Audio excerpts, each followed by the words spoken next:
Mga kapuso, ginapanghandaan na sang Kaap Iloilo ang mando sa Department of Transportation nga kakason ng initial screening sa airport.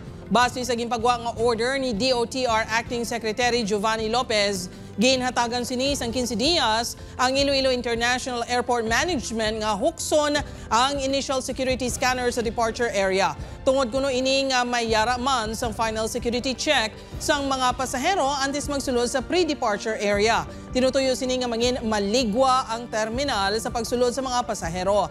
Matapos makuha ang scanner sa main entrance, iga-reconfigure ini kang isaylo sa ginaagyan sang conveyor sa mga bagahe.